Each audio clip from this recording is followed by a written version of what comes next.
So in the Bible, the ideas of heaven and earth are ways of talking about God's space and our space. So I understand our space really well. We live here. There's trees, rivers, mountains.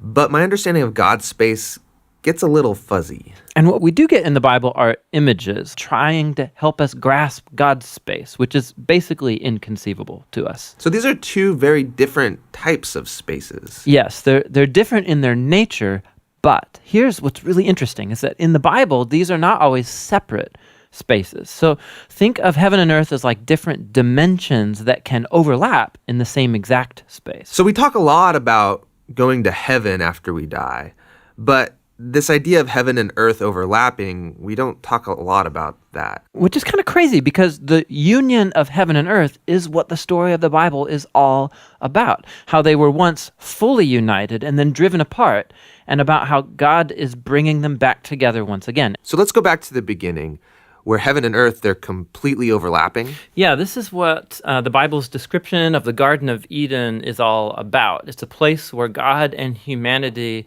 dwelt together, perfectly no separation, and humans then partner with God in building a flourishing, beautiful world and so on. But as humans, we wanted to do things a different way. We wanted God out, and we wanted to create a world apart from him. Yeah, so we have these two spaces now. And the Bible actually uses lots of different kinds of words and phrases to refer to these two spaces to make a clear distinction. So you've said that these spaces can overlap, though. So explain how that works. Yeah, this is where we have to start talking about temples. Because in the biblical world, you experience God's presence by going to a temple. That's where heaven and earth overlap. Now, there are two types of temples described in the Bible. One is a tabernacle, basically a tent that was built by Moses. And the other was this massive building made by Solomon. And these temples were decorated with fruit trees and flowers and images of angels and all kinds of gold and jewels and so on. And these are designed to make you feel like you're going back to the garden. And at the center of the temple was a place called the Holy of Holies, which was like the hot spot of God's presence. Now we can go and be with God again. But not so fast, because the temple also creates a problem. So God's space is full of his presence and goodness and justice and beauty, but human space is full of sin and injustice and the ugliness that results. So how do these spaces overlap if they're so different and they're in conflict with each other? This was resolved through animal sacrifice. Yeah, that's kind of weird. What do animal sacrifices have to do with this? Yeah, the idea is this.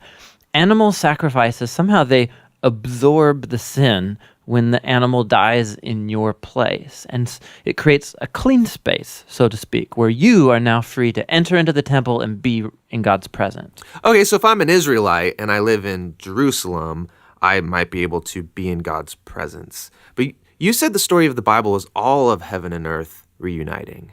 Right. So we have to keep going in the story where we come to Jesus in the New Testament. And in the Gospel of John, we hear this claim that God became human in Jesus and made his dwelling among us. Now, this word dwelling is really curious. It means he set up a tabernacle among us. And so what John is claiming right here is that Jesus is a temple. He is now the place where heaven and earth overlap. What's interesting about Jesus is that he isn't staying in this safe, clean space. He's running around hanging out with sinners. He's healing people of their sicknesses and forgiving people of their sins. He's basically creating little pockets of heaven where people can be in God's presence, but he's doing it out there in the middle of the world of sin and death. And he keeps telling everyone that the kingdom of heaven is at hand. And he even told his followers to pray regularly that God's kingdom come and that his will be done here on earth just as it is in heaven. But a lot of people are threatened by Jesus and they kill him, which seems to spoil this whole plan to reunite heaven and earth. But we have to go back to a scene earlier on in Jesus' story where John the Baptist saw Jesus and said, "Behold, this is the Lamb of God who takes away the sin of the world." So Jesus isn't just talked about as being a temple, he's also talked about as being the temple sacrifice. Yeah, so the cross is now the place where Jesus absorbs sin to create a clean space that is not limited like animal sacrifices.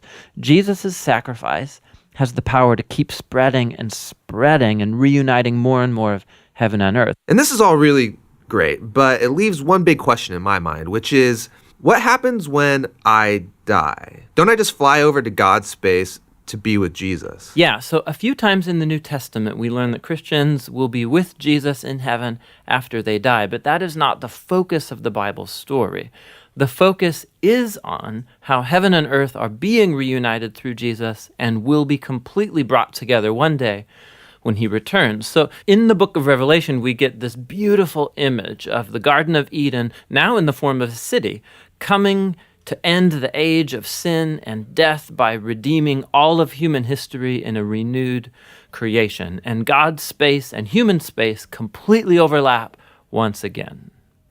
We believe the best way to understand the Bible is to look at its overall narrative. So we're going to do this by taking individual themes and tracing them throughout the storyline of the whole Bible. We also do this by making videos that focus on one book of the Bible, looking at the literary themes, the structure, and the design of that book. We are a nonprofit, and so we need your help in making more of these videos. Help us reach our next goal so we can keep making them. John has been making YouTube videos for a couple of years now through a few companies that he founded. Well, through two companies that he founded.